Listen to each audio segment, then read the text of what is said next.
Guys, firefighting isn't just a job, it's a calling. One of the noblest professions in the world. Here in Santa Rosa, we take immense pride in what we do.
Okay, everyone, I'd like to call the December 11th, 2025 meeting of the Planning Commission to order.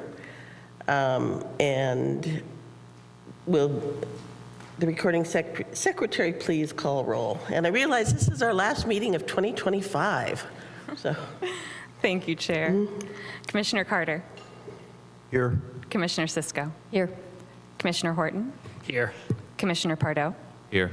Commissioner Sanders. Here. Vice Chair Duggan. Here. Chair Weeks. Here. Let the record reflect that all commissioners are present. Thank you. So we don't have any remote participation under AB 2449. We have one set of minutes from November 13th. Are there any changes, corrections, additions to the minutes? Okay. So with that, they will be approved as submitted. If you have any public comments on the minutes, please go to the podium. See no one rise. We will close that and take it over to public comments on non-agenda items. So this is the time when any person may address the commission on matters not listed on this agenda, but are within the subject matter jurisdiction of the commission. If you are in the chambers and wish to make a comment, please make your way to either one of those podiums, and please state your name for the record. You'll have up to 3 minutes for your comment, and a countdown timer will alert you at the conclusion of that period. And please note that item 11.1 is being continued to the January 8th, 2025 Planning Commission meeting. So if you wish to make a comment on that, this would now be the time to do that. And for those of you who maybe don't have an agenda, that item is a public hearing regarding the housing element implementation plan. Okay, see no one rise. I will go ahead and close the public comment on non-agenda matters.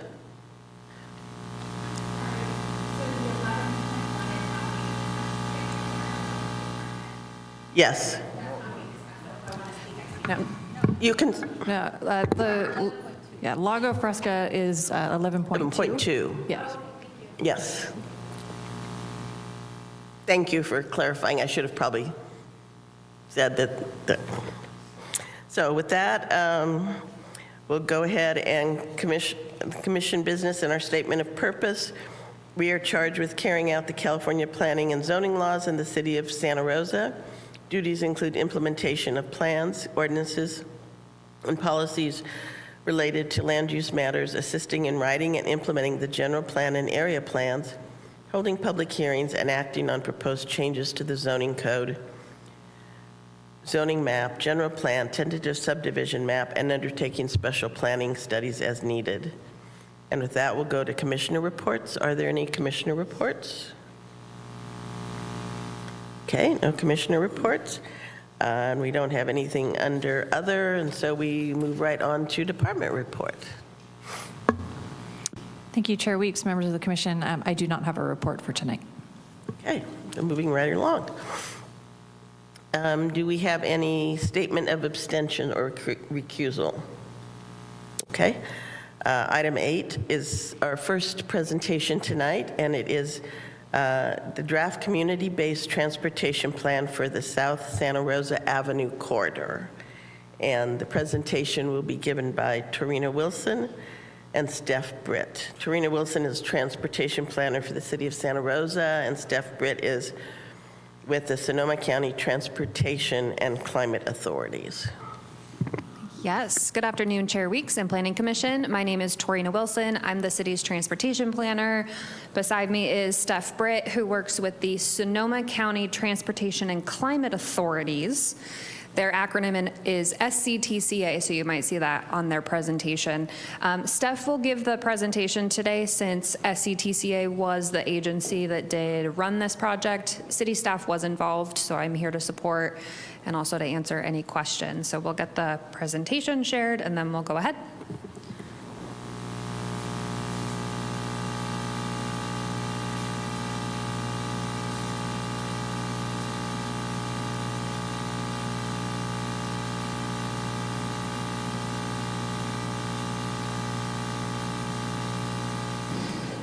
It's the classic, how many planners does it take to get your presentation shared?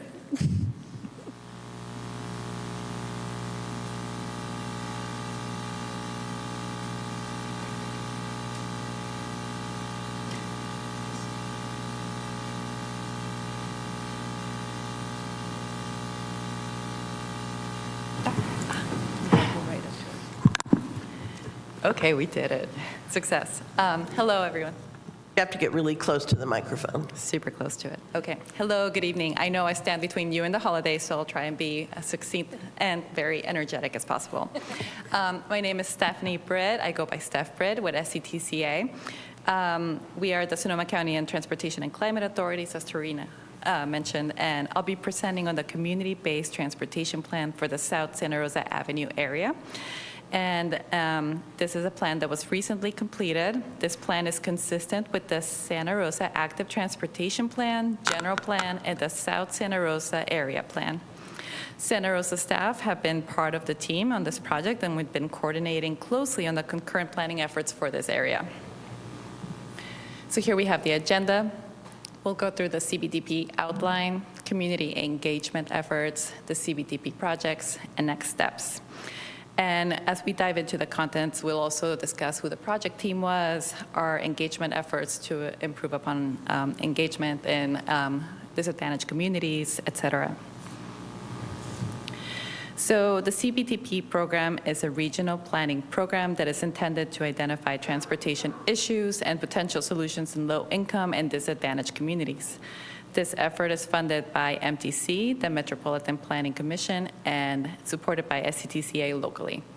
MTC has funded and identified to help implemented recommendations made in CBDPs, and SCTCA also supports in prioritizing these priorities by funding and implementation. The keystone of the CBDP program is the identification of community-sourced and prioritized transportation improvements identified through a robust community engagement program. The plan also includes a demographic and existing conditions analysis, list of transportation challenges, and a discussion on how to implement community recommendations. So a question we get a lot is, don't we already have a lot of plans? We understand that there's a lot of outreach fatigue, and we don't always hear from residents in underserved neighborhoods. So the purpose of the CBDPs is to provide a focus on underrepresented voices. There is also dedicated funding allocated to CBDP's recommendations, and the outreach and engagement conducted as part of the planning effort helps these projects in a more competitive for grant funding. So here we can see the study area in South Santa Rosa. We have prepared a number of CBDPs in the past, including the Roseland area, and we have done other projects like in the Russian River area, Southwest Santa Rosa area. And in this cycle, we identified South Santa Rosa Avenue area as a concentration of having lower income households and mobility and connectivity issues. And we concurrently prepared a CBDP for Central Rohnert Park during this process. So here's a map in which we focused on. As you can see, it's adjacent to South Santa Rosa Avenue, and there's a lot of high injury network issues in this area that we were trying to address. And as the corridor stretches through the area, we're trying to make it more accessible for pedestrians and cyclists to be able to travel the area more safely. So here we can dive into our project team. It included SCTCA staff, City of Santa Rosa staff, and consultant staff from Fern Pierce, Latino service providers, and was guided by the Community Representative Committee made up of community members and a technical advisory committee made up of agency staff that would be implementing transportation improvements in the area and could otherwise support in planning efforts in the area. Here we can see engagement phase one. This project heavily focused on getting out into the community and talking with residents about transportation issues, barriers and concerns, and coming up with ideas for addressing these issues. There were 2 phases of outreach, and in phase one, we focused on identifying issues and potential solutions, which included focus groups, pop-ups, the technical advisory committee, and the community representative committees. And through these meetings and their feedback and also a web survey and interactive map, we got as much feedback as possible into a very extensive list of projects. So that was the conclusion of phase 1. And during phase 2, we took the very long list of projects and we went back to the community to try and prioritize what these projects should be. So as listed here, we hosted a very fun transportation resource fair. The tacos were very popular. And as we were there, we asked the community to prioritize the list of projects and come up with what they really needed to see in the community and provide them in the plan. As part of the outreach, we also provided food, prices, information about community travel options, and other concurrent planning efforts were present there, such as the SCTCA mascot study, Redwood Bike Share, et cetera. And we also got a lot of feedback and ideas for the appendix, for the CBTPs that recommended improvements and included broad categories such as transit improvements like service improvements for transit, new improved bus stops, shelters, benches, and water was a big one that people tended to mention. For bike improvements, we asked for bike lanes, safety improvements, off-street pathways, et cetera. And for pedestrian improvements, there was a lot of interest in better crossings, sidewalks, safety enhancements. Santa Rosa Avenue came up consistently during this process, and there was a lot of requests for better traffic calming, speed reductions, more crossings across the avenue, and just generally making the corridor more multimodal for everyone and easier to navigate without a car. So now we can dive into the final recommendations of the plan. So don't expect you to read that Excel sheet, it's quite tiny. But we got some broad categories out of it, and we have a map here showing the recommendations, such as a shared use path on Yolanda, a re-envision Santa Rosa Avenue recommendation to make it more pedestrian, bike and transit friendly, which included cross sections, speed reductions, crossing improvements, and transit improvements. Regarding city bus route, they asked for higher frequency and to extend further south. For city bus east, and they asked for an east-west crossing and provide better connections across Highway 101 and at Hearn Avenue and on Todd Road. They asked for a shared use pathway on Colgan, improved sidewalks on Kiwanis Springs Road, improved conditions for non-auto travelers on Petaluma Hill Road, and finally, many of these improvements would improve connections with Taylor Mountain Regional Park. So after prioritizing, we got this list of projects, which I mentioned, and here we can see which implementing agencies might be able to work on these plans and opportunities for quick build approaches, very rough costs of how much these projects could be. That's not provided there, but in the plan, we have the rough costs for these projects that you can dive into some more. And just the level of community priority for them and the long-term, medium-term range for these projects. So now off to next steps. We are currently reaching out to commissions. This was recently presented to SCTCA's Board of Directors, and we currently have a comment period, which is closing very soon on the 12th. We encourage you to provide comments before then. After that, we are going to finalize the plan and start implementing these projects. If you're interested in their progress, we do have a comprehensive transportation plan that is updated every 5 years. During this process, we do track the progress that we made in each CBTP effort and whether we are making progress towards all of these projects. And you can see that we've added this plan as part of our tracking efforts, and we're eager to get them done and implemented in the next 5 years. And that's it for me. Thank you.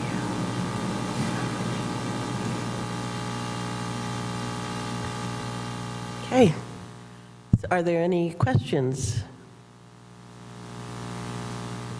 I have a couple of questions.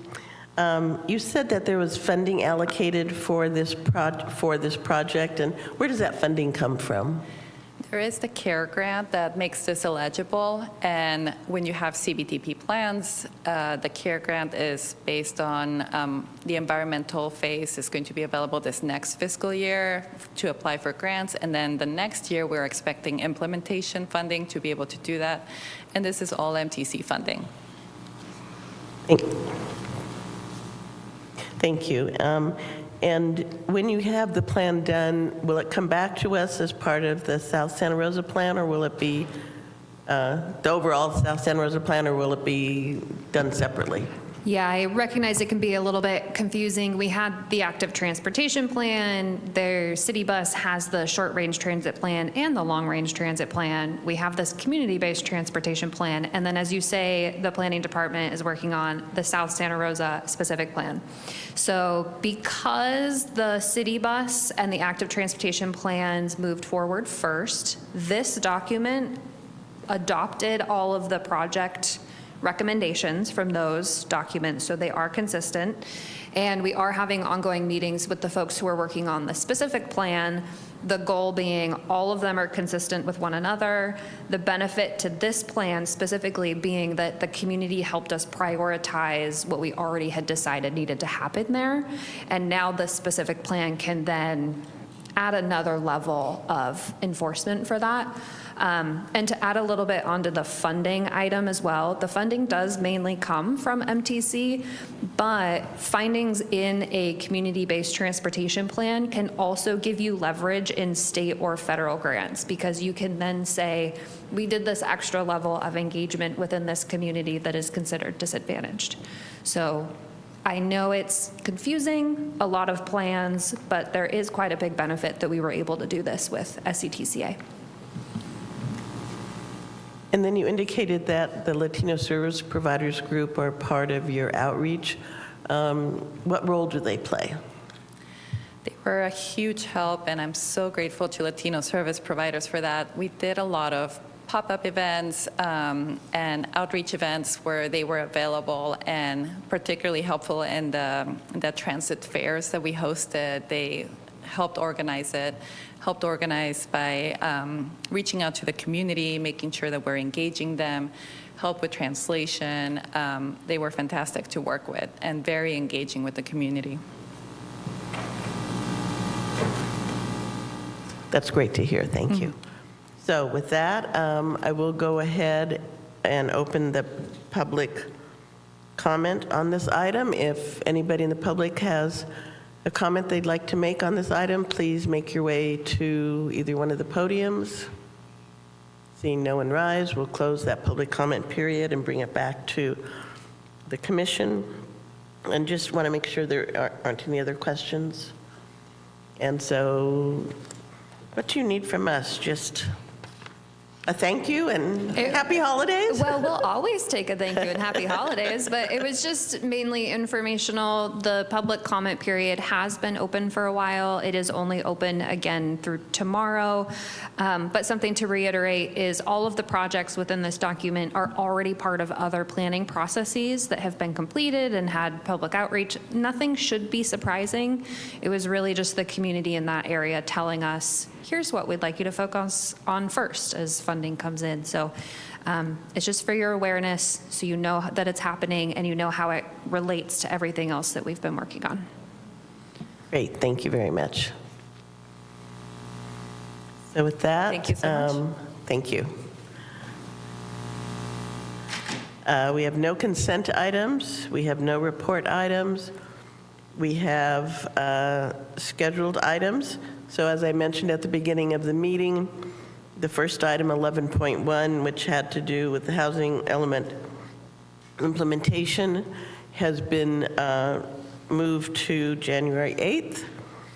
So the second item, and our only public hearing tonight, is item 11.2, public hearing Lago Fresca Apartments Conditional Use Permit, 2445 Summerfield Road and 4744 Hohen Avenue, CUP 22-050. And this is an ex parte item, so we'll go ahead and start with Commissioner Horton. Thank you, Chair. So I did visit the site and I met with the applicant. Thank you. Commissioner Sanders? I also visited the site and met with the applicant. Thank you. Commissioner Carter? The same applies here. Okay. Vice Chair? I also visited the site and met with the applicant. Commissioner Cisco? I also visited the site, met with the applicant, and have no new information. Thank you. Commissioner Pardo? I visited the site and did not meet with the applicant. Thank you. And I also visited the site and met with the applicant and have no new information. So with that, Ms. Shakali? Thank you, Chair Weeks, and good afternoon, Commissioners. The project before you today is a conditional use permit for a 50-unit multifamily residential development. The project will include 4 very low-income affordable units on site. They will be deed restricted to very low-income individuals. And the project is providing 63 parking spaces on site, will be designed into 4 separate buildings, the residential units, and will include some on-site amenities. The project has received a density bonus approval for the provided 4 units and 2 concessions and 5 waivers, which are described in this slide. And the project site is located in southeast quadrant of the city, shown with the red star. Here is an aerial view of the project site. The site is 2 parcels, one facing Hohen Avenue and one Summerfield Road. The zone for the project is CO, Office Commercial, which is consistent with the general plan land use designation. As you can see here, the surrounding land uses are a mix of office uses, institutional, public institutional, residential, low density, and medium density residentials. A brief history of the project. We had a neighborhood meeting for this project back in 2021. And in 2022, a concept design review was submitted for this project. And same year later, the full package for this project, including use permit and design review, was submitted. And the notice of this application was distributed. And last month, on November 12th, the director of the Planning and Economic Development Department approved the density bonus letter, and the project is scheduled to go before the Design Review and Preservation Board next Thursday. Here is the project site. The entrance to the project site will be from Hohen Avenue, and these are the 4 buildings proposed on the site. Building A, Building B, Building C, and Building D, which will be the tallest building on the site. So, as a part of this project, also a crosswalk with warning devices will be also installed on Hohen Avenue. Here is the yellow arrow that shows the location of this crosswalk, and the picture is just an example of what this crosswalk will look like. And the project has been found to be consistent with the General Plan 2035 and General Plan 2050, and also our housing elements, and consistent with the zoning code. Here, I have included only a few of applicable goals and policies. An extensive list of these goals and policies is included in the staff report. And this project has been reviewed in compliance with the California Environmental Quality Act, and it qualifies for an infill exemption under Section 50-3032. And about the comments, we have received several comments since the project was notified in 2021. I will go briefly over the main comments that we have received and provide responses. So one of the main comments we have received is concerns about 63 parking spaces for 50 units, and stating that it will create overflow into residential neighborhood. Staff response is that because the project includes deed-restricted affordable units for very low-income households, it makes this project eligible for the state density bonus law. The law allows applicants to request reduced parking requirements beyond local zoning standard as a part of their density bonus. Also, we have received concerns about the project will increase the traffic on Hohen Avenue and Summerfield Road, especially during the school hours and emergencies, which can impact safety and access in the neighborhood. So staff response is that a focused traffic study and an addendum have been provided by W-Trans for this project. Both have been reviewed by the city's traffic engineering division. The study includes that the project will not significantly affect traffic condition in the neighborhood, and the traffic division has reviewed both of the studies and had no additional concerns. We also have received concerns about the project building height, which a comment says that it does not fit with the primary 1- or 2-story buildings in this neighborhood. So staff response is that the site is zoned office commercial, which allows the maximum height of 35 feet. The tallest building on this site is building D, which is 45 feet. And again, under the density bonus law, projects that include affordable units are eligible for waivers of development standards, including building height. And because of the inclusion of affordable housing units for this project, the high waiver is requested, which is consistent with the intent of the state program to support affordable housing productions. We also have received comments about the project scale and density, and stating that it's not suitable for the area.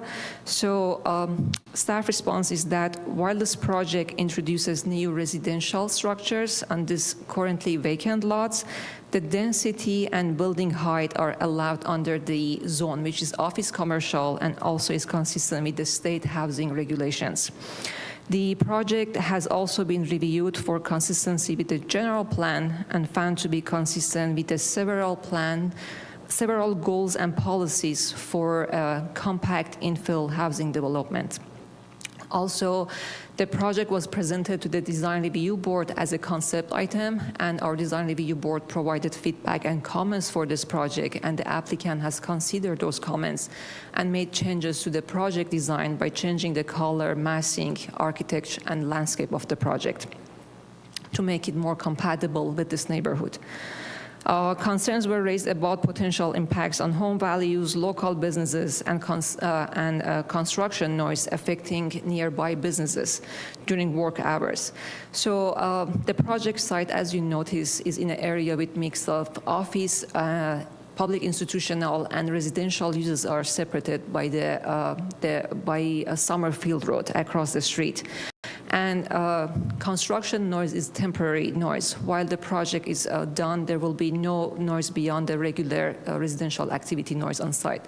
Also, the project has to meet with the zoning ordinance, with the noise ordinance, and there won't be any construction on Sundays or holidays, and other construction have to happen during the daytime. We also have received comments stating that the multifamily housing is not consistent with the zone and general plan for this site, and the project needs an environmental impact report. So the project, again, has been found to be consistent with both general plan and our zone, and aligns with several goals and policies of both plans and also our housing elements. And per our zoning code, a multifamily residential use is allowed in this zone through the conditional use permit, which is before you today.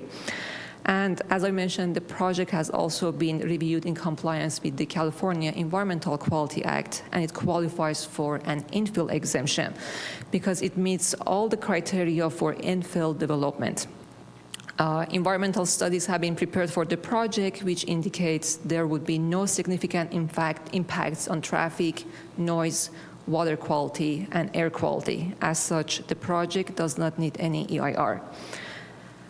And we also have received some comments, emails in support of the project, and some stating the low percentage of affordable housing provided for this site is not enough, which the project is only including 4 units for very low-income households.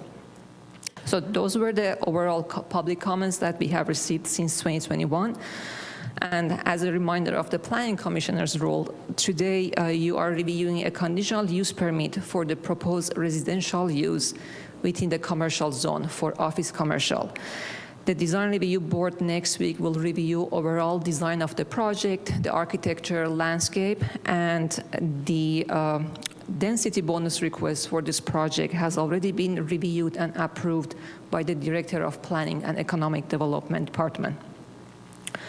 And with that, it is recommended by the Planning and Economic Development Department that the Planning Commission, by resolution, approve the conditional use permit for the Lago Fresca project located at 2445 Summerfield Road and 4744 Hohen Avenue. The applicant has a presentation, and staff are also available to answer if there are any questions. Thank you. Thank you. Before we hear from the applicant, are there any questions of staff? Commissioner Cisco. Oh, yeah, I have a number of clarifying questions about the affordable housing element. So first one should be fairly simple. I noticed that in our packet of letters, one of the writers referred to that there were going to be 6 affordable units, and I just want to verify that it is 4. Okay. Correct. And then the purpose of the units is that they're going to be used as a sober living environment. I'm wondering what the maximum rent under our very low affordable housing is for those units.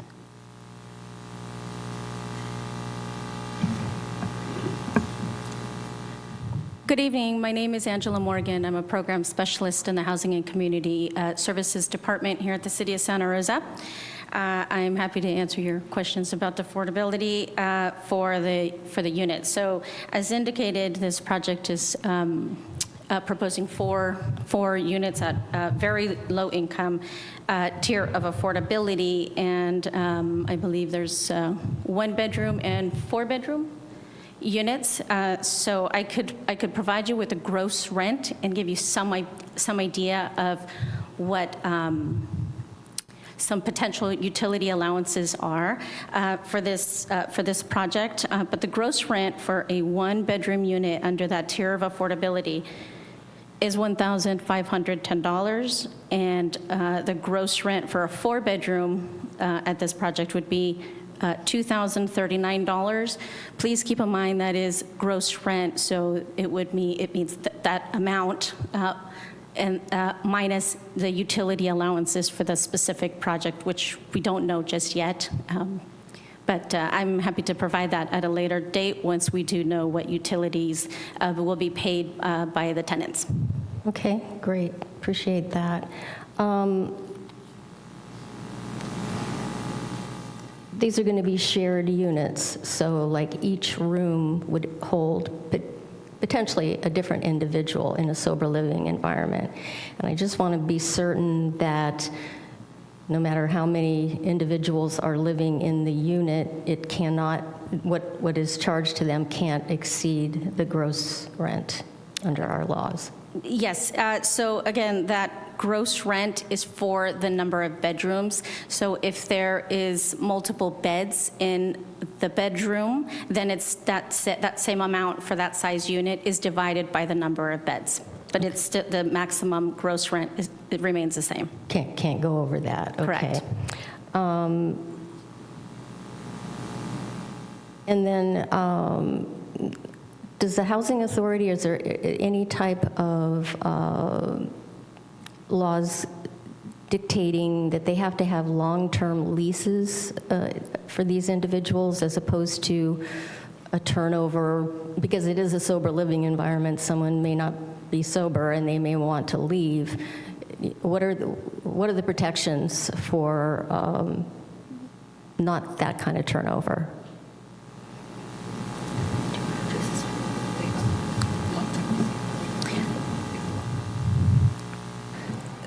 The applicant has stated that this condition will be long-term. It's not going to be a short-term. Some of them might stay there for life.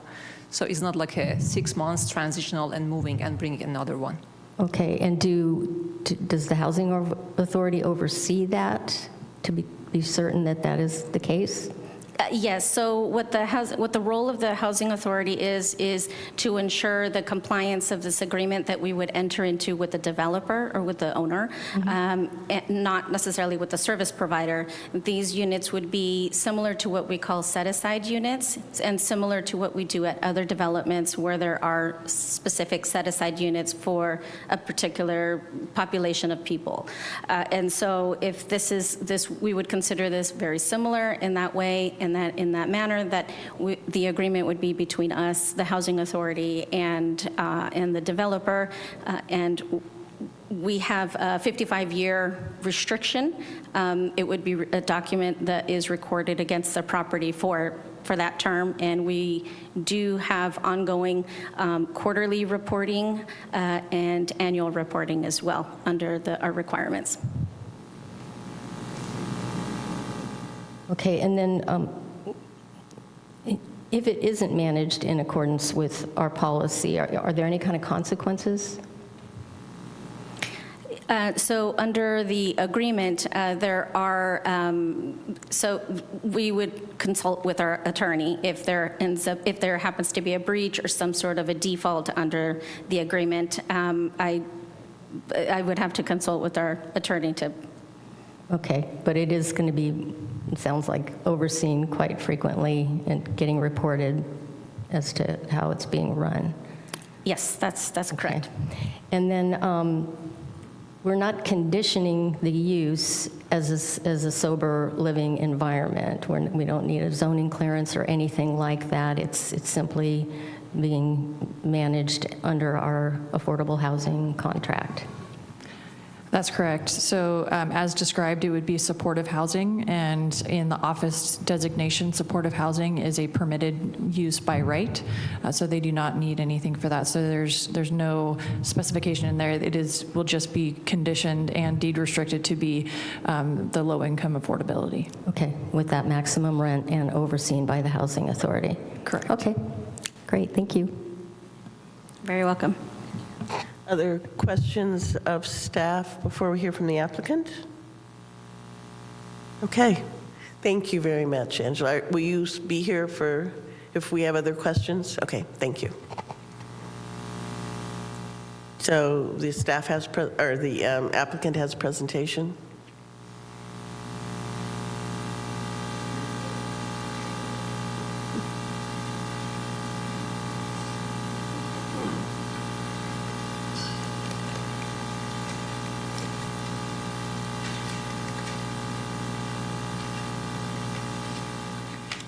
And if you could state your name for the record, please. My name is Janver Hawley, and good afternoon. So on behalf of myself and my two business partners, Jennifer Hawley and Susan Feichmeyer, who are here with me, we are pleased to present our Lago Fresco project. The Lago Fresco partners are decades-long Santa Rosa and Sonoma County residents. I personally lived in Sonoma County and Santa Rosa for 35 years. Until my retirement 2 years ago, I owned and operated a local small business. Additionally, I personally have volunteered directly and served on boards for most of my years here.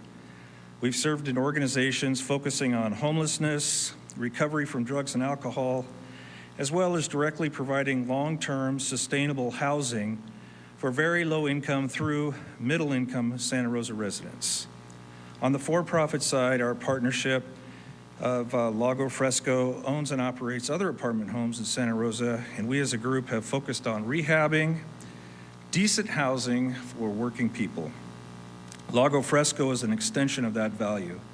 It's a compilation of middle housing, smaller housing, and 4 ultra-low income homes. We have spent more than 6 years planning for this project. We've taken comments from neighbors, the design review board, the city staff, and various departments, most of whom are represented here today. And we've taken those suggestions and comments and combined them into this design while at the same time trying to keep the project economically viable. Thank you for your consideration, and I'd like to introduce our architect, Ingrid Anderson. Thank you again.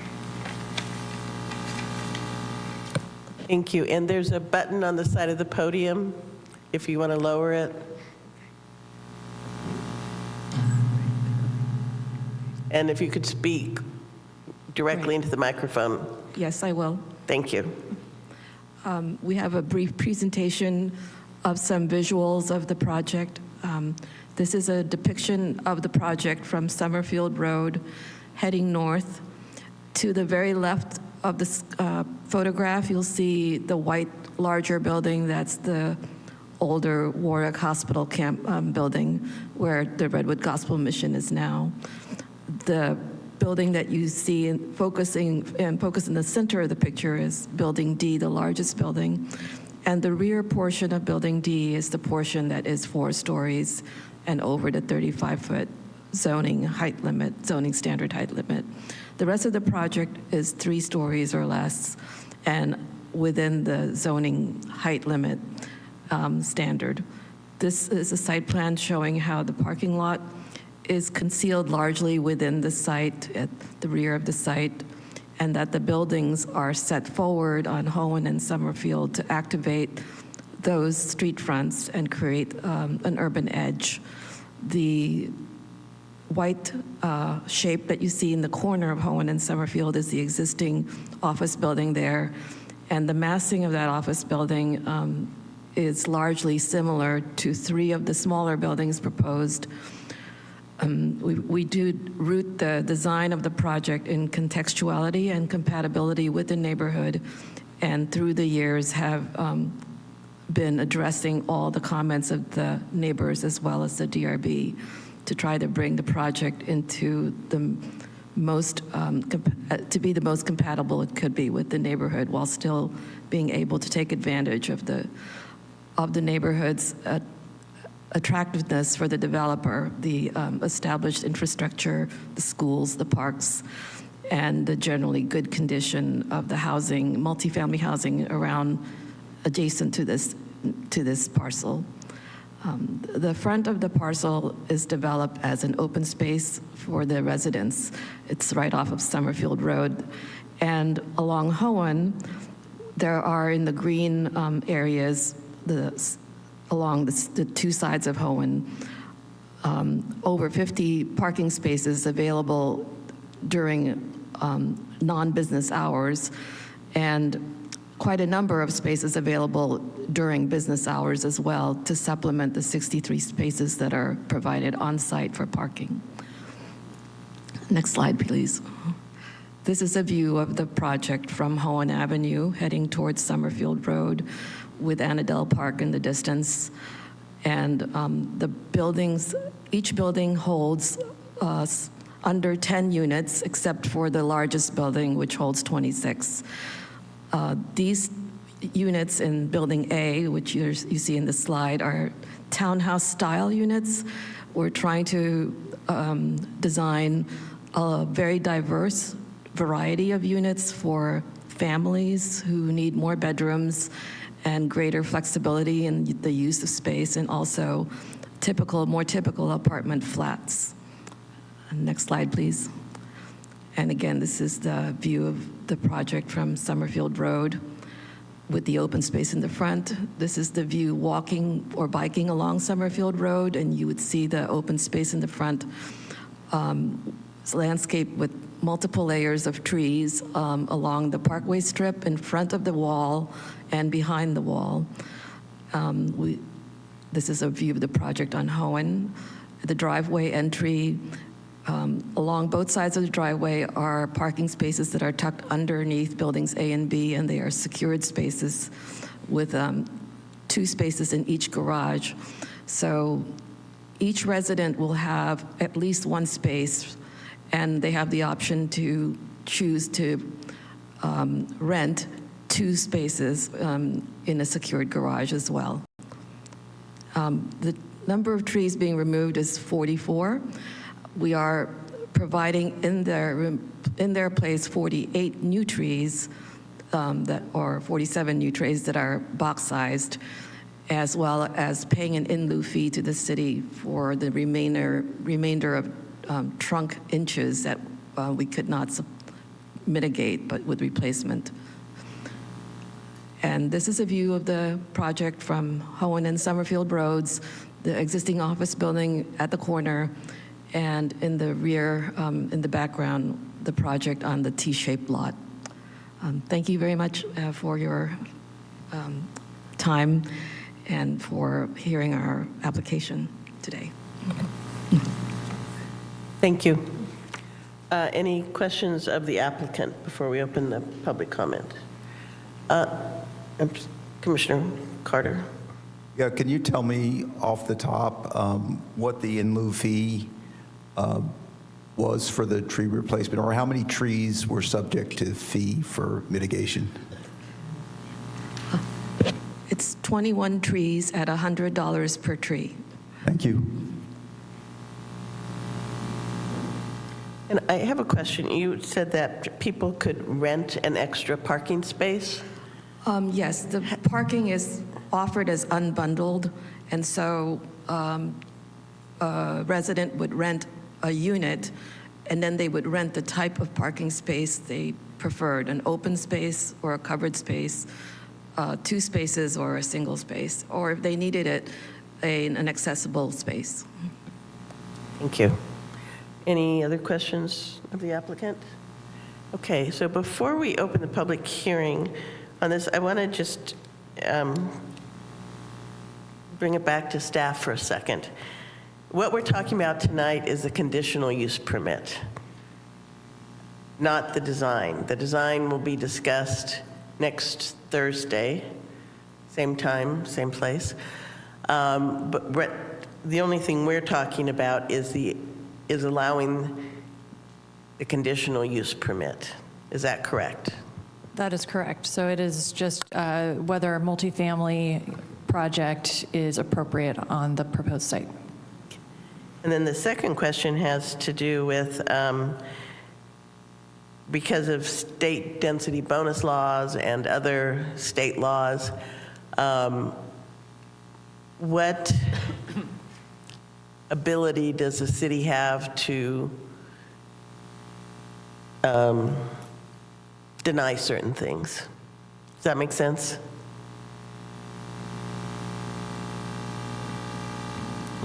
Hi, thank you, Chair Weeks. Yes, as was described in the opening comments, this project qualifies for density bonus due to the provision of the affordable housing.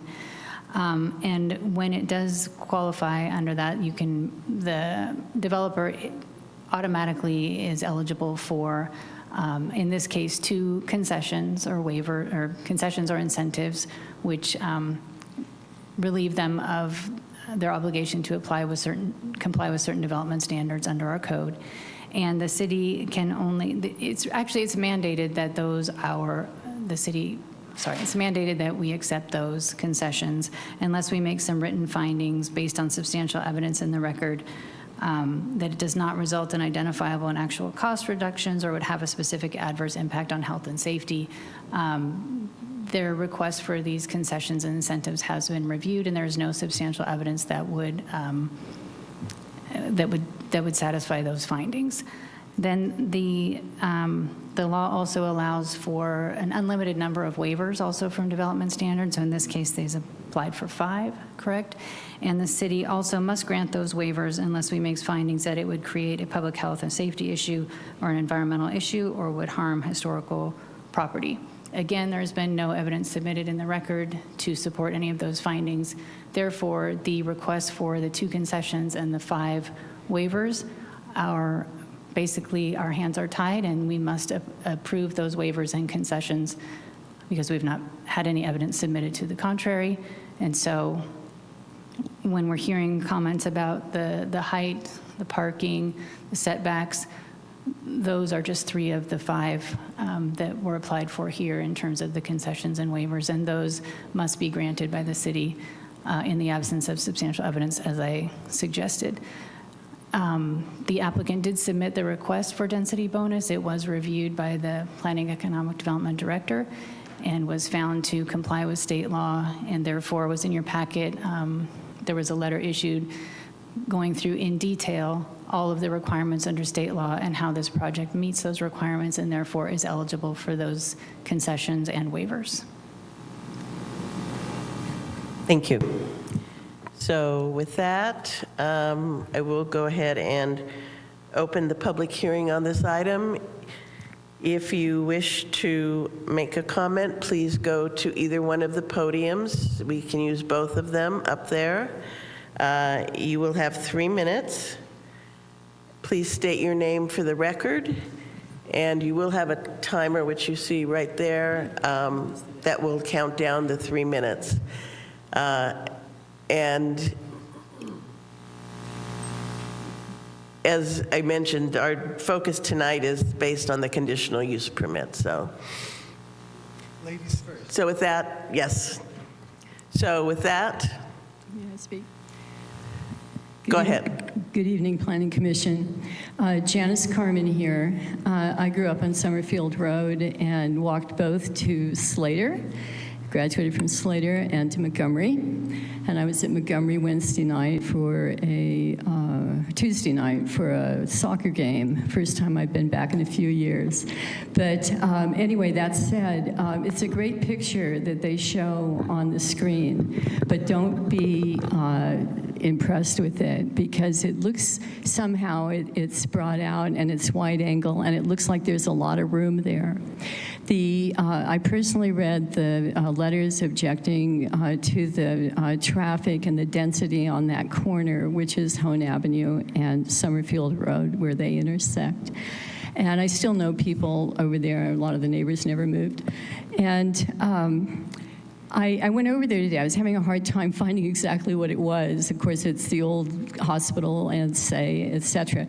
But when I read the information back up to the project, what caught my attention was that there were 2 waivers that were asked for closer setbacks. One was on Summerfield Road, and that one was from 15 to 7 feet. And 7 feet is not really very far to be set back. And the sidewalk, as it is spotty right now, but I would assume that since the city's working on it, it's probably going to be a sidewalk all the way through. But 7 feet is close to the edge, I think, and especially if it's multi-story. And the other one was on Hone Avenue, and that one was from, what did I say here? That one was one was 15 to 7 feet, and the other was 15 to 10 feet. Now, the 10 feet sounds like that could be reasonable, but the corner is a very highly used corner. There's a number of lights there. There is, I think, a crosswalk. I'm not even sure. I had a hard time finding it today. But I also ran for city council, and when I ran for city council, there were people that were already talking to me about that intersection and the danger of the intersection. So I'm bringing it up as a safety issue about having it too close to the street. And I think that's all I'm going to say about that. Oh, the other thing is I object to them having to pay for parking. I'm familiar with downtown, and downtown you can find free parking on some of the side streets. But people who work and people who will need to be there, I notice the Mission has taken it over right now, are going to be using that area to park. And the parking shouldn't be charged against the people who are living there. Thank you. Thank you. We'll go with that podium. Yep. Good evening. Happy holidays, everybody. I'm Michael Chilingarian. I'd like to start off with just a couple of items in perspective. Santa Rosa is the 155th largest city in the country. It's the 27th largest city in California. Yet Santa Rosa is number 18 in the entire country for new housing starts, which is a wonderful thing, okay? I'm with you on this. The median house costs $685,000 in Santa Rosa. In the Annandale area, which is where I live, most of the houses, I'm just going to say all of the houses, basically are $1 million or more.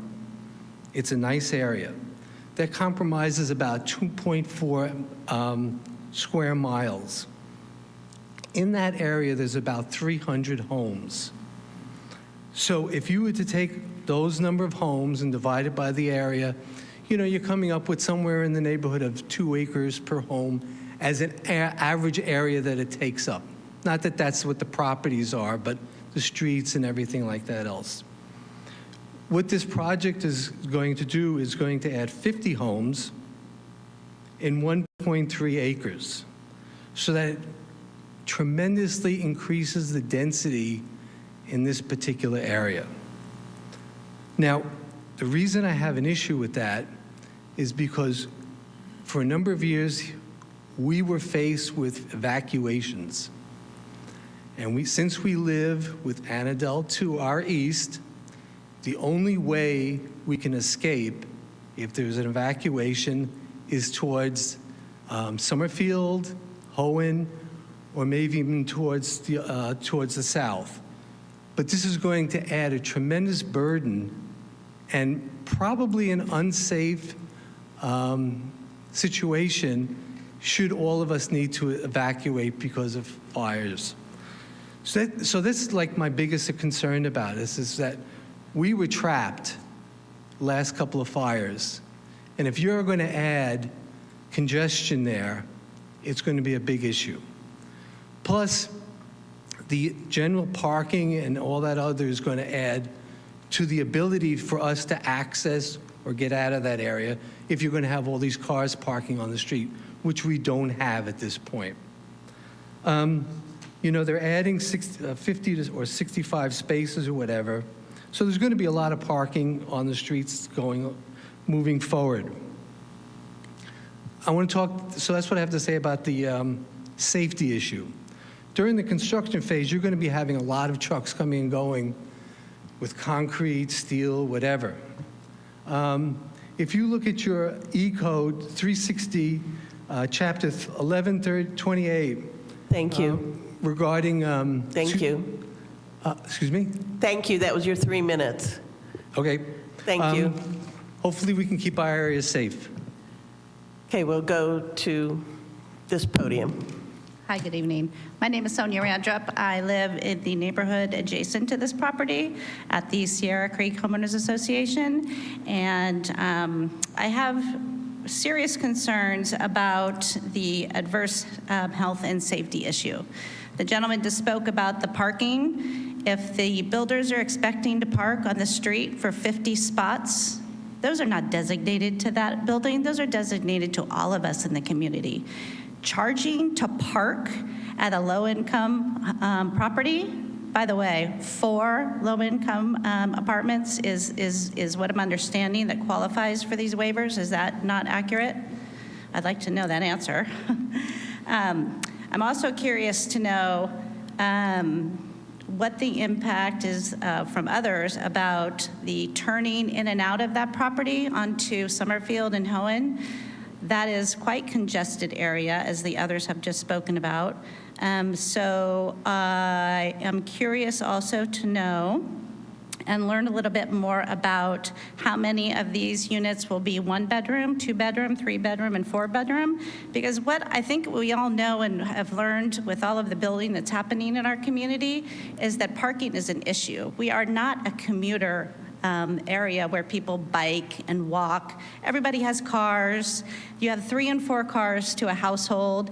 If you're having a unit that has 4 rooms, most likely those are going to be adults, and all of them are going to have a car. All of them are going to be parked out on Hohen because probably they're not going to be able to afford the parking spots that the owner is saying they're going to charge, whether it's covered or uncovered.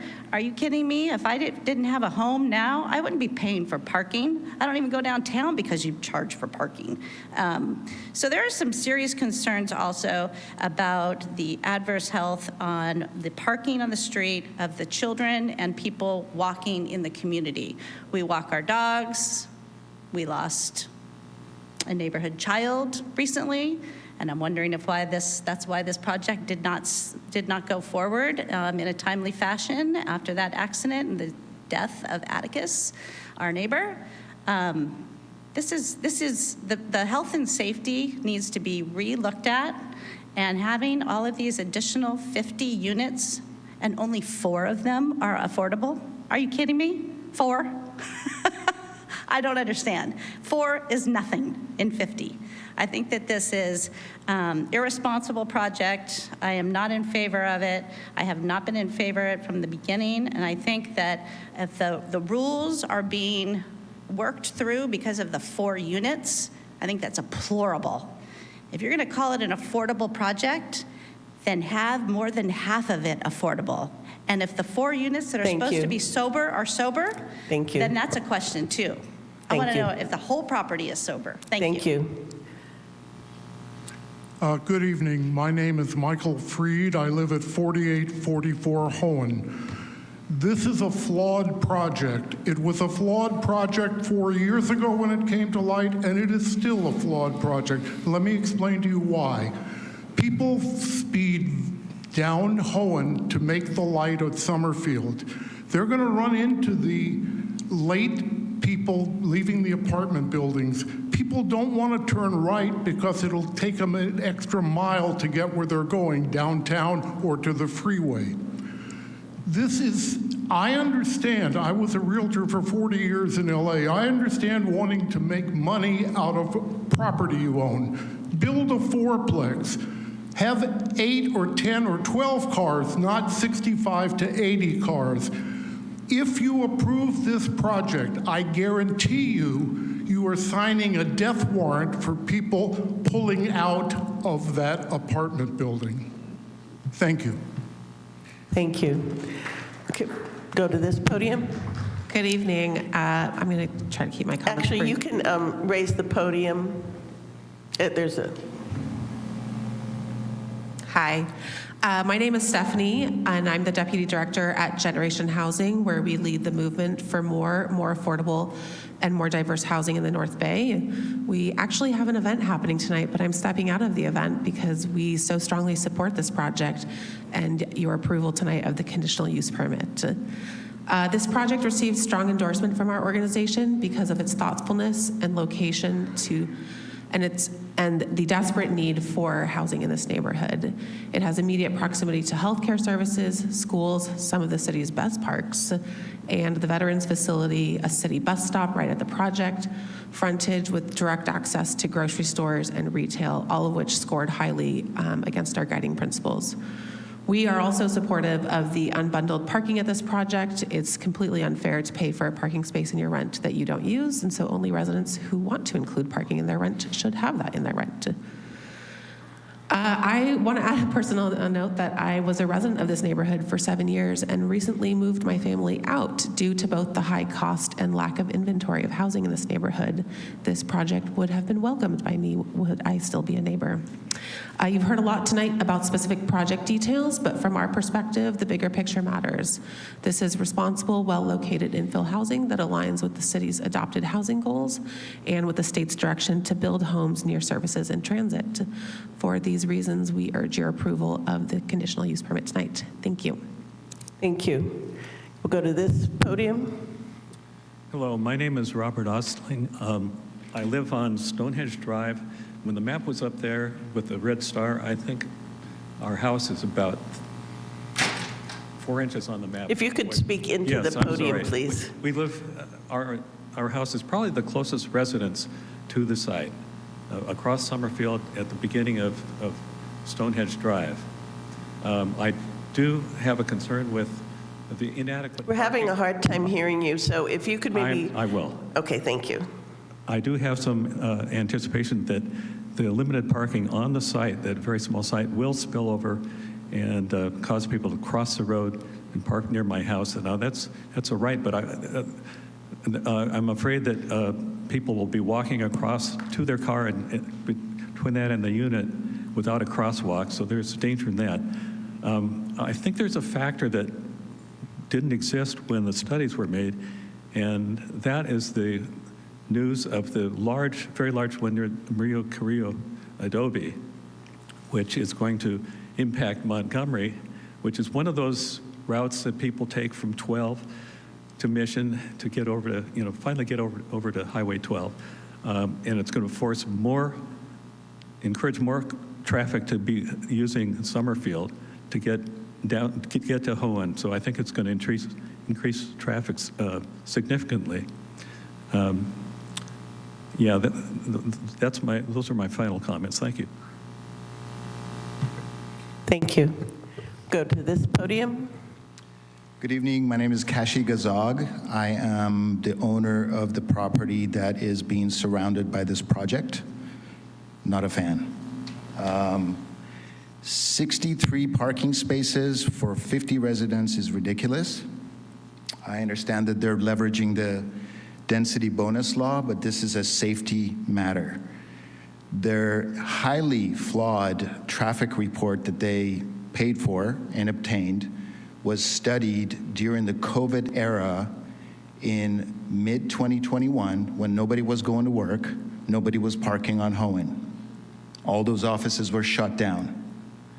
I don't care what addendum they put out on 2025 just about 10 days ago, December 1st, throw it in the garbage. The city has a duty to look at the safety issue here. The traffic analysis that they did also extracted collision data from City of Santa Rosa from 2017 through 2022. Here's a Press Democrat article about a 19-year-old in 2023 getting run over right down the street from her house 43 days after Atticus Pearson was put in a coma by a different car less than 2 months before, and he eventually died. City of Santa Rosa has the burden to protect its residents, and I hope you do that tonight. Thank you. Oh, one more thing since I already have more time, and I'm on a roll. I need to protect my tenants. I have 2 tenants in that building, veterinarian and a foot doctor. Elderly people drive there to go see the doctor. Many elderly people come to see the veterinarian with their dogs. They can't go slow enough to slow people down to turn onto our Hohen driveway to reach the parking lot. They darn near get rear-ended all the time because everybody's in a hurry to make a right turn on Summerfield.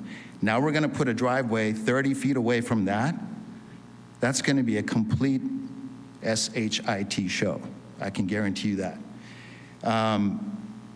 And who's gonna police my parking lot? Who's gonna protect my tenants? If I call the cops, you think they're gonna show up to tow people? When there is 0 visitor parking lot allocated, where's UPS gonna park? FedEx, Uber, US Postal Office. I can go on and on and on. Domino's Pizza, how about the birthday party? All the visitors that come to visit. They're all gonna park in my parking lot because it's the most convenient one. I hope you do the right thing. Thank you.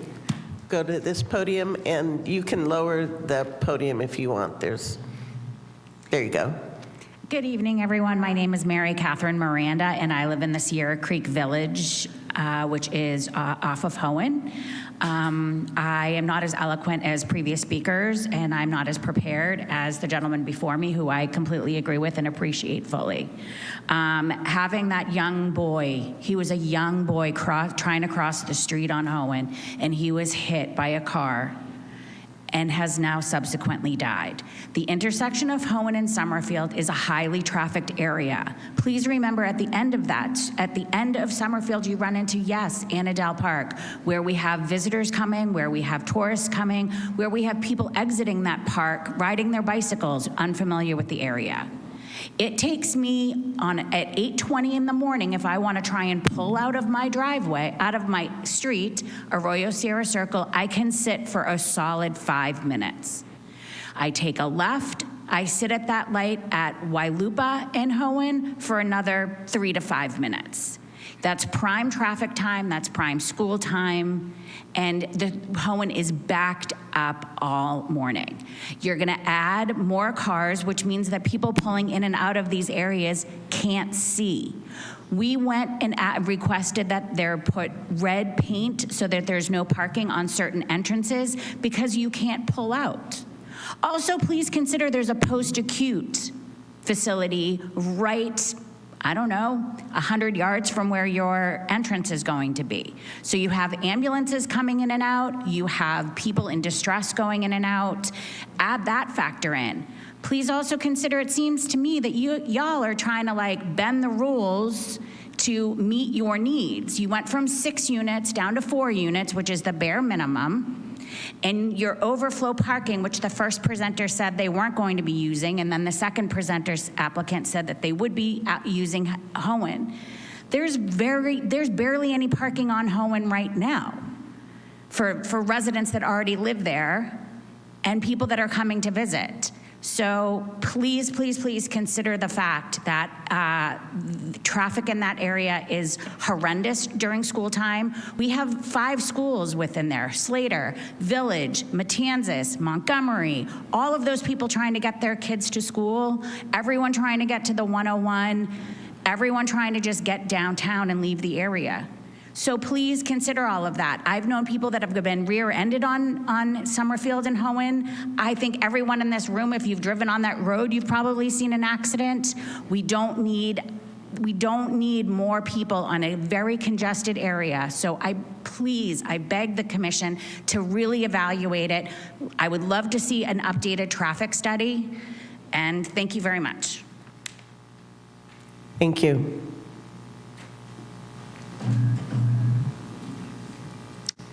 So my name is Stephen Schwartz, and I own an office building across the street from the proposed project. I'm asking the planning commissioners to deny this use permit for the Gligo Presca apartments. I disagree with the traffic analysis, and I feel that there is a significant public safety concern due to the impact of this project, and disagree with their conclusion. I've owned this office for 38 years and have directly observed the traffic in this area and its progressive worsening. The difficulty with this project is its single entry and exit is so close to the intersection that it creates this problem. The traffic engineer admits that the exit to the project is only 150 feet from the intersection, and that during the peak traffic hours, that the cars will stack or queue 188 feet, blocking any entrance and exit to the project. So the people coming and going will have to wait until there's a clearance. And in particular, if you're going west on Hohen Avenue and trying to turn left into the project, you will be blocking the through lane. The traffic engineer says that if we merely restripe the westbound traffic access to bikers, that will mitigate the problem. I think that you have to use your own judgment in this project. I look at the commissioners as a jury in any trial. You'll get experts that will give you their conclusions. They're going to be biased by their representatives. And I think you need to look at this project and realize that the entrance is just too close to the intersection. These people are speeding by. My office has experienced these same kind of entry and exit problems. It's just very, very difficult to enter and exit onto that close to that intersection due to the queuing of the cars during peak hours. There have been many accidents there, and you're going to get both entries to my project that's across the street, that other project, conflicting one another. Please deny this project. Thank you.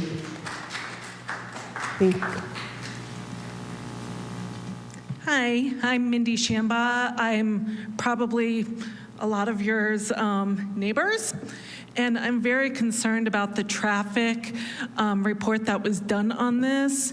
My son went to school with Addie, the young man who passed away, and every day I was concerned about my son walking to school, something he should be able to freely do every day without concern. And I don't agree with the assessment that's been done. I find it very difficult to pull into the parking lot with the post-acute and the vet center. There's not ample parking in those facilities as is, and to add more parking, more people around there, it's going to be chaos. And I hope that you take everybody's comments here today into consideration, because it's something that the tenants over in Hohen don't want. Thank you. Thank you. Are there any other comments from the public? Okay, so with that, I will go ahead and close the public hearing on this and bring it back to the commission. I do have a few questions, and I'm sure my fellow commissioners do too, after hearing some of the public comments. So let me just start out real quickly, and then I'll pass it on. There was a question on evacuation, and I'm not sure if, on evacuation issues. Is that? We've got. I see him up there. Yeah.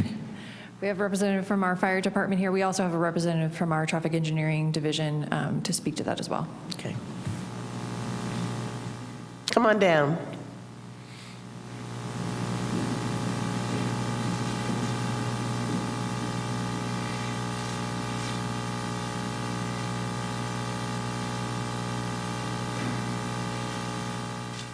Thank you. Mike Johnson, Assistant Fire Marshal. Thank you for being here. So one of the commenters talked about evacuation issues and how clogged up Summerfield was, or how hard it was to get out on Summerfield. Can you talk a little bit about that? Yeah, in the past, going back to the Tubbs Fire, Kincaid Fire, Glass Fire, we've made significant improvements in the evacuation systems. Back in 2017 for the Tubbs, we had no system, right?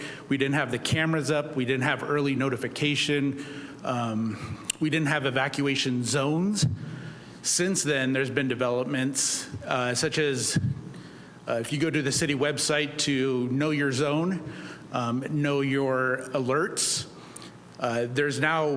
we have zones to where we can strategically tell people to evacuate.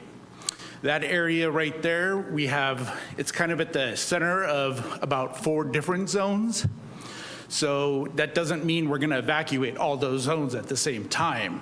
So you have East 1, you have East 2, you have Summerfield and Spring Lake as I think the other zone.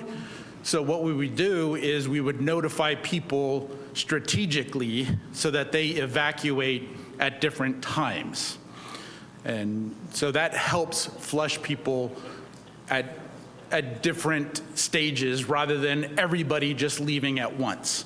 We also have way better early notification. All the cameras that you see out, we can see where the fire is going. We can predict if it's going to impact an area, when it could impact an area.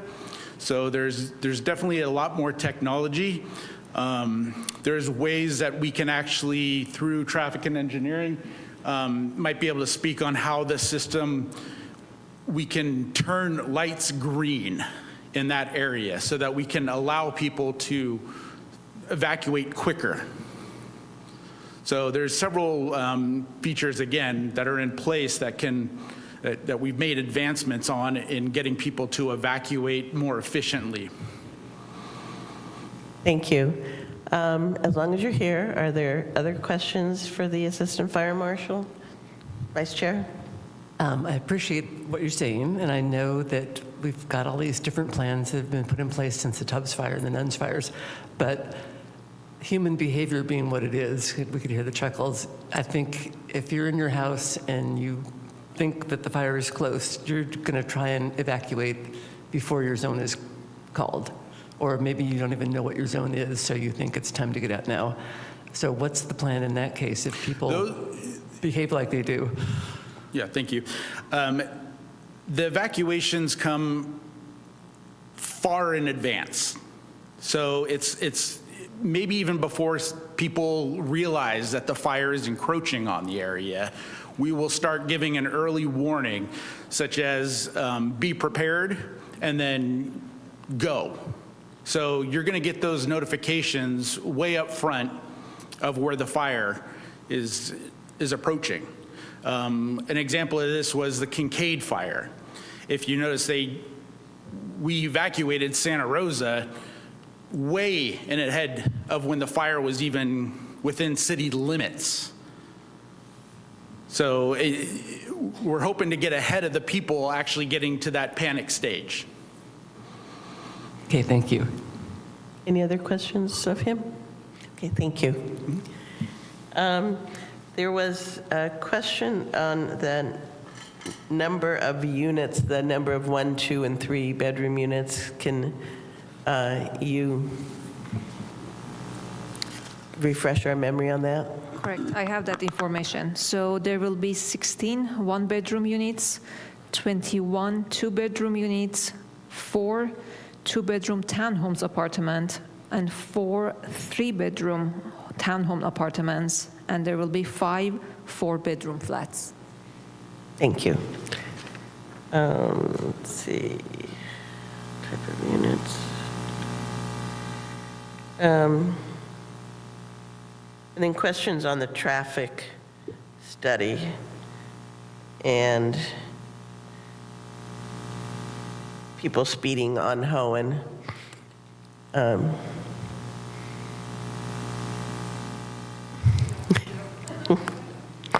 wasn't sure who it was going to be. Thank you, Tarina.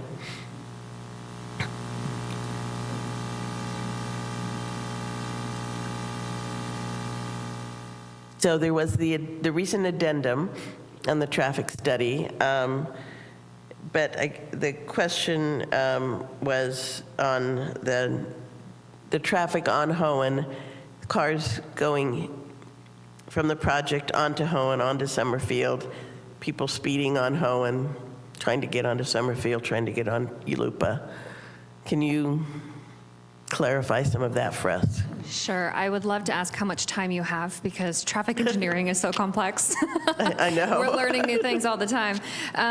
Okay, so something that we usually point out, and this came up a moment ago with fire behavior, is you can engineer a road in however you would like, but you cannot completely control human behavior. So in the past, we have made improvements to Summerfield and Hohen. We've done road diets. We installed buffered bike lanes. In certain areas where we are able to, there are also the two-way left turn lane in the center. All of these were proven over time to reduce the number of collisions for all road users. Unfortunately, it is very difficult to 100% reduce all collisions or completely eradicate all of them. Part of that is because you cannot control if somebody drinks and gets into a car. You cannot control if somebody is on their phone. You cannot control if somebody, frankly, doesn't seem to care and does want to run a red light or speed around a corner. So what we do with developments like this, and the role of the traffic engineering department, is to make sure that any impact a development might have would not knowingly contribute to a safety issue. I think there's a misconception sometime in the communities that our role is to make sure that everybody can get where they want to go as fast as possible. And that's not what our role is. Our role is to make sure that you can get to your destination in the mode that you would like to use safely. And so it is true that sometimes when development comes in, there is delay. There will be some more trips added to the network. There will be more trips during the AM and the PM peak hours. We expect this to happen we do live in an urban area. It is sometimes hard to get places, especially when school's in session. I know we all see the difference, right? When school lets out, and then all of a sudden you're like, oh my gosh, I can get to school or to work 5 minutes faster. So what we do in the traffic study, and what you see in this traffic study, is we request specific mitigations. So something like sight distance, we use the Highway Design Manual, which is cited within that document to make sure that the sight distance is adequate.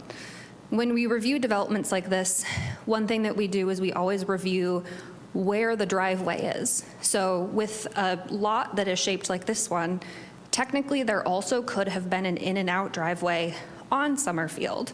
But one of the considerations that city staff had was having that many in and out driveways can sometimes create a risk. And so we said minimize the number of driveways. There's also, because some of the parking, sorry, I talk a lot and then I just get excited. Because some of the parking would be on Hohen Avenue, and we know some of it's going to be on that northern side of the street, therefore we would feasibly be able to say someone may park there, cross Hohen to get to the development. That's a situation where we ask for mitigation like a new crosswalk with a flashing beacon. So we say, this development that's going to come in, it may introduce new crossings of a street. So developer, because you're causing this crossing of the street, please put in a safety improvement. So that's kind of an example of what we typically do. I think that mostly summarizes, and I want to reiterate that the Traffic Engineering Division was involved. We did review the drafts of the traffic study. We provided comments back to the consultant with considerations. So we are the ones who ask for the crosswalk and the flashing beacon or changes to the striping. We are the ones that can ask for increased sight distance and things like that. We did do that in this case. And so the ultimate finding was that the project would not result in an adverse safety impact. Thank you, Tarina. Are there other questions? Okay, Commissioner Sanders. Thank you. I'm looking at the project site, and one way in, one way out. Is that correct? It's on Hohen. So if you're leaving the site and you want to go west, it seems like you got to do a pretty good game of Frogger to get across there. Is there any sort of mitigating restructuring of that so that, you know, because I know that I've seen it, probably have been guilty of it myself. When that Summerfield light's going to change, people speed up. I've never done that, really, truthfully. Of course, you never would. Never would I do that. I'm a retired firefighter, I know better. But that's what happens. And so I'm curious about what is going to happen with those people traveling west out of the project. Sure, and that's a great example of where we can put in certain mitigations, but then again, we cannot control driver behavior. So we can't control someone making a split-second decision like that, even though you probably shouldn't. So one thing is there is red stripe on either side of the driveway, and so there is extra sight distance there. It's not only going to be red curbed, but it's also marked as a fire lane, and so there will not be any parking right there. If somebody parks, that is hopefully an immediate tow.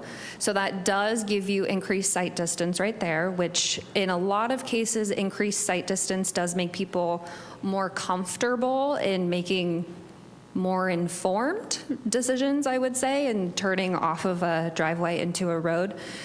In some cases, we can ask for a two-way left turn lane to be added or extended. So that would then mean that if someone's turning out, they can hang out in that lane once the one closer to them is open, and they can take their time getting into the next one. That is not possible in this location, given its proximity to the intersection with Summerfield. So that was not a concession that we could have asked for in this case. But we did ask for the additional fire lane. I know that that was also in coordination with the fire department. And there is a little bit more space because there is a buffered bike lane right there for if somebody needs a little bit more visibility. And we do hope that that helps with the problem. So I'm just thinking of like all of the different scenarios, right? So thank you for that. I mean, that's doesn't really tell me what's going to happen for this project, though, right? So I guess we don't know what that is. Okay. And then with the traffic study, you're going to have people, again, trying to get out of the unit, out of the building, out of the project site. They're going to try and go west. And then there's going to be, of course, westbound traffic that's going to keep going. And now they're blocking east traffic. Does that factor into the traffic report? I'm just thinking because as Commissioner Duggan mentioned, you know, human behavior, as you mentioned, right? Human behavior, if you're trying to get out, I'm going to get out where there's an opening, and if I can't get into that traffic, I'm just going to sit there. And then traffic gets blocked, it backs up, things slow down, downstream. Now someone can't get out of off of their block to also go west. Does that factor in? And Can I just clarify, are you talking about if somebody is driving west on Hohen and they're queuing people behind them? so what I'm envisioning is that individual leaving the project. Yep. They want to go west. Yep. But there's westbound traffic kind of flowing. Yes. They can't get in past this double yellow line. So now they're waiting and are blocking eastbound traffic as they're waiting to go west. Right. Technically, that's illegal. So they should not be doing that. So much is illegal.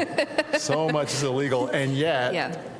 in reality, And yet, somebody could make a decision, and I would hope that there would be traffic enforcement in a moment like that. Yeah. thank you. Other question, Vice Chair? I have a question for Trina.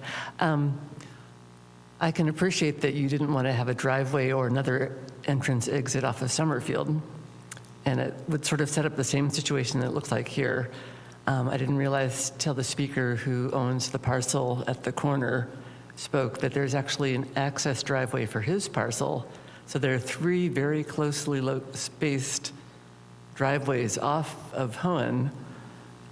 And then, do you have any concerns about the safety of having 3 of those with people coming in and out, especially if he's indicated some of the clients going to his parcel can't make the turn into their driveway? If it was possible to go back and not have 2 driveways on the other one, that would probably end up being the recommendation. Because that property is developed the way that it is, and because a development proposal comes in for this one, our job is really to focus on how do we minimize safety impacts from just this development. So that's the consideration that we make for as new development comes up.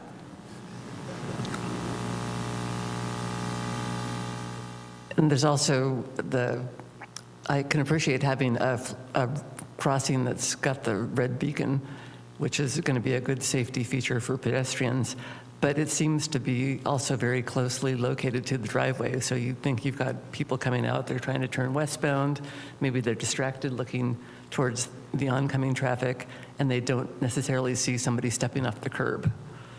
And was there any consideration for moving that crossing a little bit further to the west? All of them are located and designed in a way that's compliant with the highway design manual, so those are not found to be an issue within those manuals. Okay, thank you. Thank you. Any questions for anybody else on this? I have questions for the applicant, but no more. I think, Tarina, I think you can. Thank you. So if the applicant could go to one of the podiums up there, that would be great.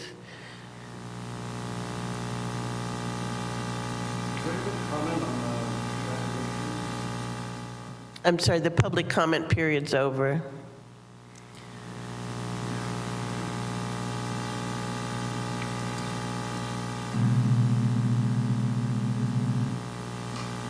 Okay. I noticed in your project description that you have, you're indicating that there will be a parking management program and a parking management person. Could you talk about that and describe that for the public, please? Yes. The applicant created a parking management plan, which is typical for many apartment projects now. The tenants signing on to a lease would make a legal agreement to comply with the plan, and that mainly consists of all cars on the site, whether they belong to a guest or a tenant, have to be identified with a placard. So the tenant has only one space, and they want a guest to use it. The guest would receive that placard, and the tenant, if they have a car on the site, would have to move that car off-site. Also, it details how the spaces are unbundled and that everyone has the right to one space and no one will get more than 2 spaces.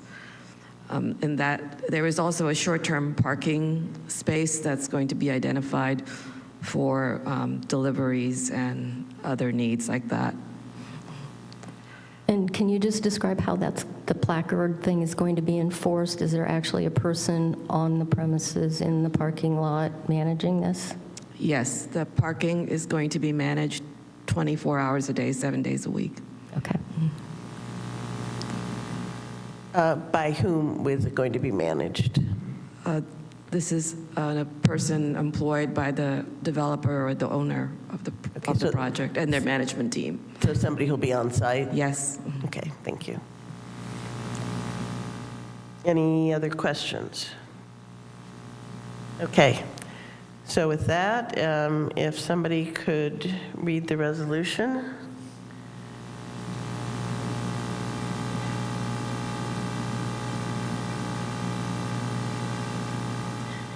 Okay.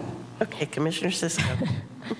I move a resolution of the Planning Commission of the City of Santa Rosa making findings and determinations and approving a conditional use permit for 50-unit multifamily residential development located at 2445 Summerfield Road and 4744 Hohen Avenue, file number PRJ 22-019.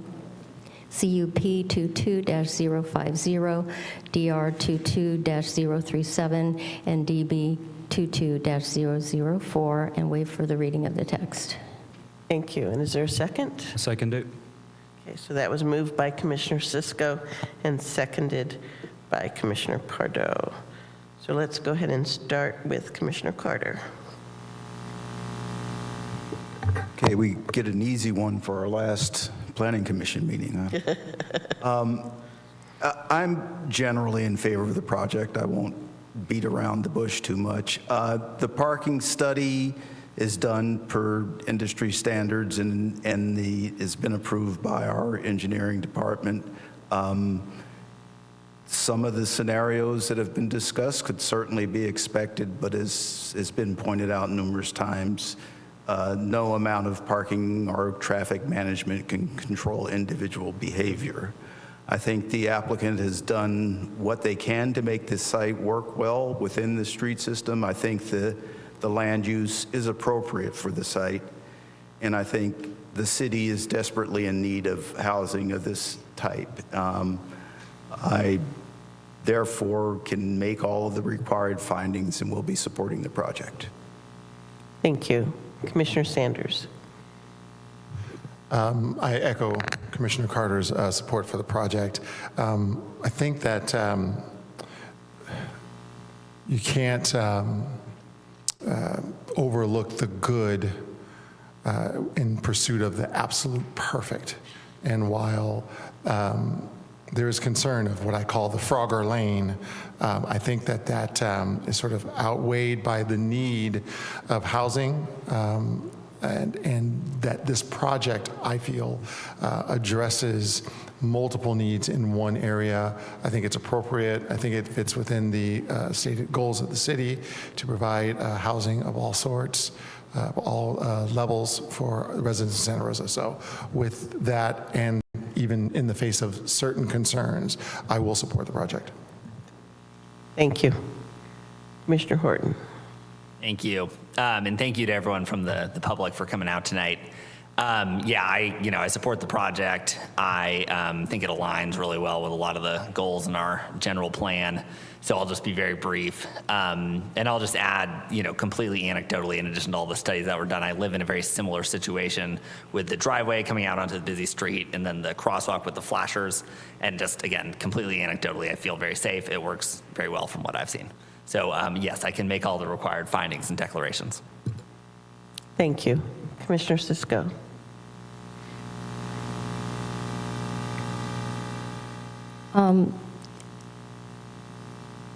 I will be able to make all of the required findings. I just want to share that in looking at this project, I appreciate the diversity of housing. Where I started to have heartburn, and you might have been able to tell from some of my questions, is that the affordable housing becomes a program building because of the waiver for having it be interspersed. You create it in the building, in one building. The purposes are for sober living environment, which I'm all for, but sober living environments can be a business and a very profitable business, and that was the reason why I was asking the questions of our staff and housing authority to be certain that it truly does meet the very low standards, because basically all of the concessions, a lot of the concerns that the public has, our hands are tied of those because there is this very low housing. So although I have heartburn over the way that this was done, I can make all of the required findings, and I'm assured by the housing department that they will be monitoring it and making sure that it's run properly. We have been seeing some things in the news where some things went awry with affordable housing, so I don't think our department will do that, but it definitely gave me pause. So, but with that, I will be making all of the required findings and voting yes. Thank you. Commissioner Pardo? I too can also make all the required findings. I am happy that we are having a 50-unit project, so we have more housing in Santa Rosa. I would have wished we would have had more affordable housing, but I could also make all the required findings and in approval with the conditional use permit. Thank you. Vice Chair Duggan? I can also make all the required findings. I don't have a lot to add. I'm a little bit disappointed that the sober living units are some of the big ones, because I think there probably are a lot of larger sized families who could do with a 4-bedroom unit. But I am support the project. I can make all the required findings. Thank you. And I also can support the projects. I do have some, as already been mentioned, some concerns. I would have preferred to see more affordable units. And also, as Vice Chair Duggan said, when I saw the 4-bedroom affordable units, I thought, yay, for families. And then I realized, no, that's not what it was. But nevertheless, I can make all the required findings. And we do have a need for units like this, especially in that neighborhood. And so with that was moved by Commissioner Cisco, seconded by Commissioner Pardo. Thank you, Chair. We'll go ahead and take a vote. Commissioner Carter? Aye. Commissioner Cisco? Aye. Commissioner Horton? Aye. Commissioner Pardo? Aye. Commissioner Sanders? Aye. Vice Chair Duggan? Aye. Chair Weeks? Aye. Let the record reflect that that passes with 7 ayes. Thank you. So with that, this action is final unless an appeal is filed with the city clerk's office within 10 calendar days of today's decision pursuant to zoning code section 20-62.030. And with that, I'll adjourn the meeting of the Planning Commission, and we'll see you all next year. I did it.